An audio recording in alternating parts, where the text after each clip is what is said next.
Hello friends, welcome to the Telugu kitchen. ఈరోజు మన వీడియోలో పప్పు చెక్కల్ని ఎలా తయారు చేసుకోవాలో చూపిస్తున్నాను. ఈ పప్పు చెక్కల్ని చాలా ఈజీగా టేస్టీగా ఎలా తయారు చేసుకోవాలో మన వీడియోలో చూసేద్దాం. ఇక్కడ 1/2 కేజీ బియ్యం పిండితో పప్పు చెక్కలు ఎలా తయారు చేసుకోవాలో చూపిస్తున్నాను.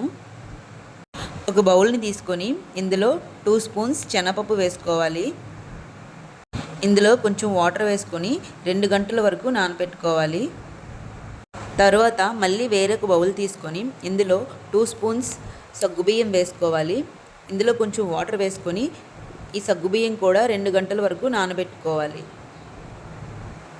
తర్వాత ఒక మిక్సీ జార్ని తీసుకొని ఇందులో 5 పచ్చిమిరపకాయలు, కొంచెం అల్లం చిన్న చిన్న ముక్కలుగా కట్ చేసుకొని వేసుకోవాలి.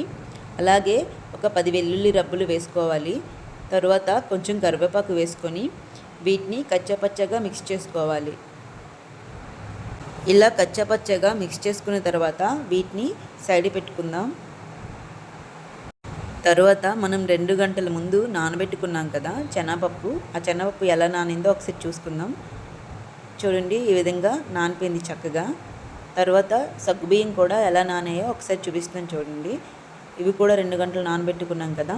ఇలా నానిపోయిన తర్వాత వీటిని సైడ్కి పెట్టుకుందాం. తరువాత ఒక ప్లేట్ని తీసుకొని ఇందులో 1/2 కేజీ బియ్యం పిండిని వేసుకున్నాను. తరువాత మనం నానబెట్టుకున్న శనగపప్పు ఇందులో వేసుకోవాలి.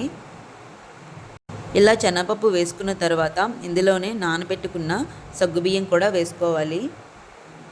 తరువాత కచ్చాపచ్చాగా మిక్స్ చేసుకున్న పచ్చికారాన్ని ఇందులో వేసుకోవాలి. మనం చేసుకుంటున్న చెక్కలకి లైట్గా ఎల్లో కలర్ వస్తే చాలా బాగుంటుంది. అందుకనే చిటికెడు పసుపు వేసుకోవాలి. ఇందులో మనం ఆల్రెడీ పచ్చికారం వేసుకున్నాం కాబట్టి 1/2 టీ స్పూన్ కారం వేసుకుంటే సరిపోతుంది. అలాగే టేస్ట్కి సరిపడా సాల్ట్ వేసుకోవాలి. అలాగే 1 స్పూన్ వాము వేసుకోవాలి. వాము వేసుకోవడం వల్ల చెక్కలకి మంచి టేస్ట్ వస్తుందండి. ఇలా అన్ని ఇంగ్రీడియంట్స్ వేసుకున్న తర్వాత ఈ ఇంగ్రీడియంట్స్ అన్నీ ఈ పిండితో బాగా కలిసేటట్లు ఈ విధంగా కలుపుకోవాలి. తరువాత ఈ పిండిలో కొంచెం కొంచెం వాటర్ వేసుకుంటూ ఈ విధంగా కలుపుకోవాలి. ఈ పిండి ముద్దని కొంచెం టైట్గా ఉండేటట్లు కలుపుకోవాలి. ఈ విధంగా కలుపుకున్న తర్వాత దీనిపైన మూత పెట్టుకుని 20 నిమిషాల వరకు నానబెట్టుకోవాలి. ఇలా 20 నిమిషాలు నానబెట్టుకున్న తర్వాత కొంచెం ఆయిల్ని ఈ విధంగా చిన్న బౌల్లో వేసుకొని మన చేతులకి అప్లై చేసుకోవాలి.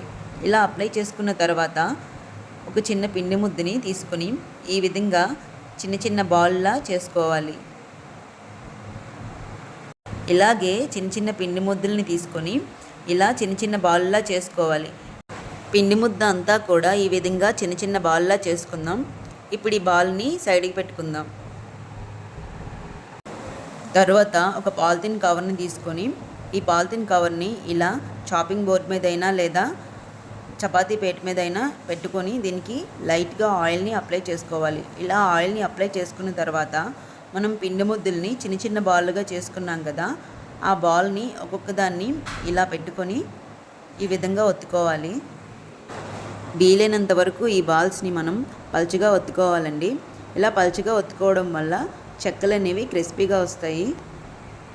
ఇదే విధంగా మిగతా అన్ని బాల్స్ని ఒత్తుకోవాలి. ఇలా బాల్స్ అన్నీ ఒత్తుకునేటప్పుడు ఈ విధంగా ప్లేట్లో సెట్ చేసి పెట్టుకోండి.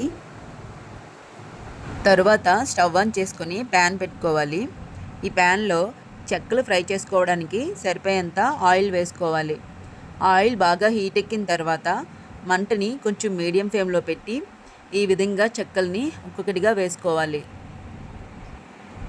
ఈ చెక్కల్ని ఈ విధంగా 2 వైపులకు టర్న్ చేస్తూ ఫ్రై చేసుకోవాలి. ఇలా మనం ఇంట్లోనే చాలా ఈజీగా చెక్కల్ని తయారు చేసుకోవచ్చండి. ఈ చెక్కల్ని మనం 15-20 రోజుల వరకు నిల్వ ఉంచుకోవచ్చండి. ఈ చెక్కల్ని మనం బయట కొనుక్కోకుండా ఇంట్లోనే ఈ విధంగా ట్రై చేసామంటే చాలా టేస్ట్గా వస్తాయండి. ఈ రెసిపీ మీకు నచ్చిందా? నచ్చినట్లయితే ప్లీజ్ లైక్ చేయండి, షేర్ చేయండి, సబ్స్క్రైబ్ చేయండి. పక్కనే ఉన్న బెల్ ఐకాన్ని క్లిక్ చేయండి.